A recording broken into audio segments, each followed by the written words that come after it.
The amount of women contribution both in research, administration, in academics in Satyabama is enormous.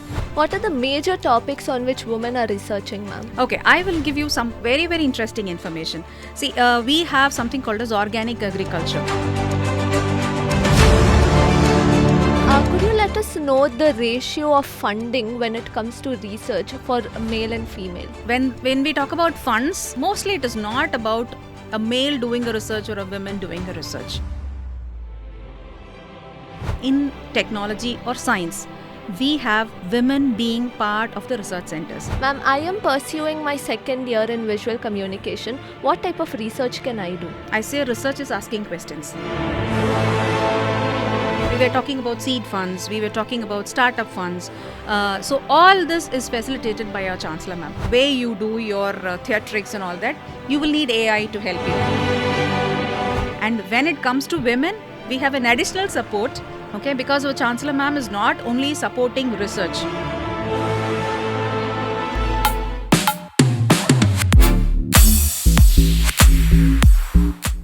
Hello everyone. Today we are going to interact with Dr. Bharathi, Director Innovations. She's one of the most dynamic women leaders in Satyabama. So without any delay, let's go into the podcast. Hi ma'am, how are you? Thank you for the nice introduction. So ma'am, could you let us know about the research ecosystem in Satyabama? The amount of women contribution both in research, administration, in academics in Satyabama is enormous. So I would say the entire research ecosystem revolves around women, and we have made it very, very easy for women to carry out research by supporting them in various means. So if you take, we have number of research centers, we have lot of research going on in nanomedicines, microbiology, molecular biotechnology, drug design, virology, agriculture, particle research, materials, soft materials, energy research. So if you name any upcoming domain in technology or science, we have women being part of the research centers. And to give you, more than 3 of our research centers are actually headed by women. Okay, and they are making a tremendous effort in bringing science and technology to the next level. And if we take up a lot of government agencies, we have a lot of funding which are coming from government agencies also. Our university is also supporting a lot of research which is happening inside the university, both from the faculty and from the students. But if you take a proportion of how much of funding has happened to male and women, okay, I think women's participation is more.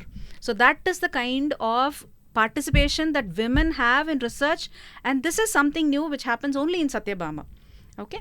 What are the major topics on which women are researching, ma'am? See, we have something called as organic agriculture, okay, and there are scientists here who are doing credible research in organic agriculture, and which is the topic of discussion now in China, in Thailand. Okay, we have our research students visiting labs in China, visiting lab students visiting to Thailand exclusively because they are interested in agricultural research. You have known about these deep sea diving, where divers go deep into the oceans and collect bacteria, viruses, and come back and do research. We have an entire set of crew, okay, women divers. Across the globe, if you identify deep sea divers or deep ocean divers, they are very less. And the 2 women divers are very less. To add a feather to the cap of Satyabama, we have 2 such women divers in Satyabama who have gone to Antarctic expeditions and Arctic expeditions, and have also done a lot of deep sea diving. They are certified by the World Divers Association, and they have collected a lot of bacteria. So, and in waste management, our university is doing credible research, and most of the people who are working in waste management are women. In our university, we have women who are researchers also, we have women who are innovators also, because when you take up the startup ecosystem which has come from research, most of our research techniques and methodologies are now converted into products, and each of the women that I'm talking to you about have got their own ecosystem of startups, okay, and they are the CEOs, and that credits goes to our university's ecosystem, because we provide them funds, seed funds, we provide them startup funds, we provide them that ecosystem, we provide them that research facility for all women to take forward innovation to the next level. So that kind of an ecosystem is available at Satyabama. How is our chancellor, ma'am, helping in the women research, ma'am? Okay, women research, as I told you, when we were talking about seed funds, we were talking about startup funds. So, all this is facilitated by our Chancellor, ma'am. See, once there is a researcher, that too, if it's a women, okay, so when they have an idea, they pitch up the idea, and immediately, if the idea is validated, there is funding provided by the university management, by our Chancellor, ma'am, and they convert these ideas into prototypes of proof of concepts. Now, once that becomes a proof of concept, if that is a viable idea, we also help them convert into startups. Now, the owners of the startups, the CEOs of the startups are these women. So, if you start collecting the amount of startups, the number of startups that we have done in the university, majority of the portion is women. Okay, there are some students also, not only faculty, there are some students also who come with very simple ideas. Okay, and they were facilitated to have their own startups, and now they are going across the country winning accolades. So that is all possible because of the support system by our Chancellor, ma'am, and the support system that we have in Satyabama, wherein anybody with an idea, okay, can convert the idea into a concept, into a prototype, and go forward with a startup, and then go to the next level of progression. As I told you, there are some women researchers who have done a research especially for women in the backward community. We have selected certain areas in Javadu Hills, in Kanchipuram district, and so on, and we have identified them, and we have made sure that they have their livelihood settled by transferring our research methodology to them. Like, we have helped them in agriculture, in aquaponics, okay, coming out with biofertilizers, okay, coming out with fish feeds. Now, all these are research outcomes that these researchers have done, and that was transferred to the development of livelihood to these women in the underdeveloped areas. So, this is completely women driven, women supported, and women beneficiaries. So, that is happening at Satyabama. Ma'am, could you elaborate more on the outreach programs conducted for women? We had a STI hub project. Okay, so it was driven by women, and the outcome of the project was to help people having developing seaweeds, because this is for people on the coastal region. So their livelihood was mostly based on fisheries related activities. So we help them develop seaweeds, okay, and fish food, okay, for culture of prawns, fishes, and all that. So that is also transferred to villages. Okay, we also have another project which is called as UBA, okay, where we identify villages which are close by and identify what is their problem and try to help them solve their problem. So we have developed methodologies of building sanitary pads from plant based products, and that knowledge we have transferred to them. Okay, like banana pith, waste boxes, okay, waste materials, plastic materials. So we have given them different raw materials, and we have tried to develop a methodology from which you can make sanitary pad. Now this knowledge is also transferred. Ma'am, could you let us know the ratio of funding when it comes to research for male and female? See, whether it is when we talk about funds, okay, mostly it is not about a male doing a research or a woman doing a research. Okay, it all depends on the skill, it all depends on the techniques and the level of research that they have grown up.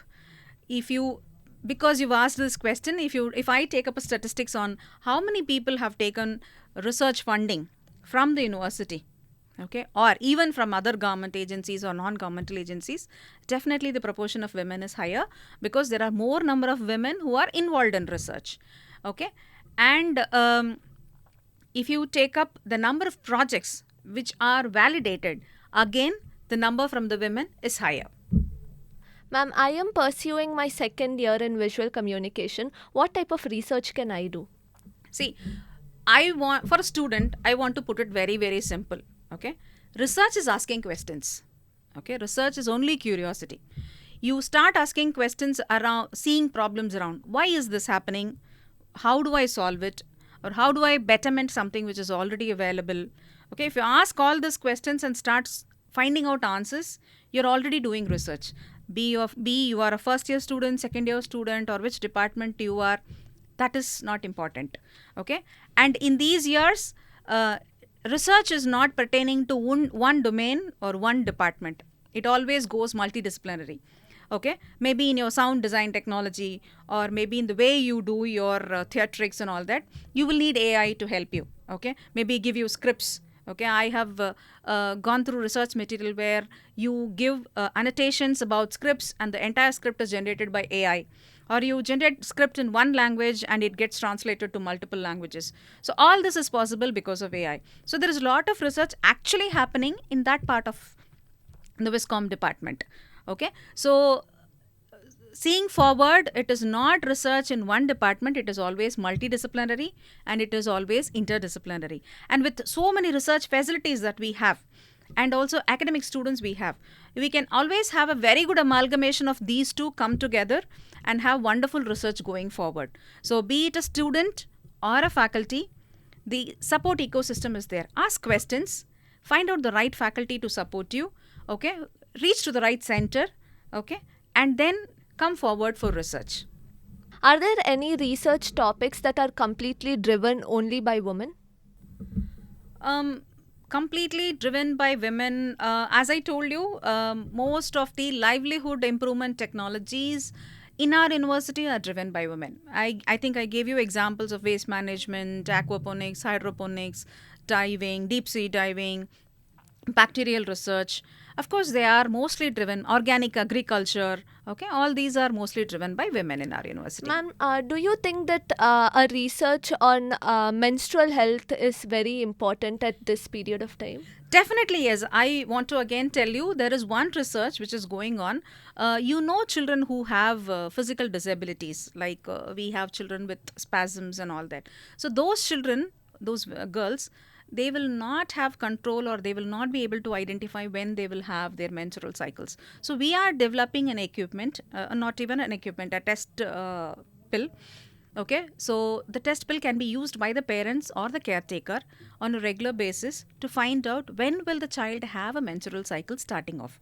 So by that way, the caretaker or the parent can help better livelihood for the child, because the child will not have control. Even she will not be able to identify when she will have or how to manage. So that kind of a support system research is happening in the research centers. Thank you for a very nice question. That's really great. Hearing so much about women-driven researches is like really inspiring for all the women out there. I think your talk may have inspired many women to actually come up and do more researches, start asking many questions, and taking help and finding out more things. It is very important for women to come up and ask questions. When a woman comes out and speaks, many get empowered. Thank you so much, ma'am, for coming to the podcast and empowering many of our women students here. Thank you so much, Dishitha, for this opportunity. I would again stress, when women take up research or academics, they make it more impactful, they make it more inclusive, and make it more transformative. With the person who is among the top 100 impactful women leading us, I think we are in the right place of empowering women both in academics and in research. It was nice talking to you. Happy Women's Day to you again. Thank you, Dishitha. Thank you, ma'am. Happy Women's Day to you too.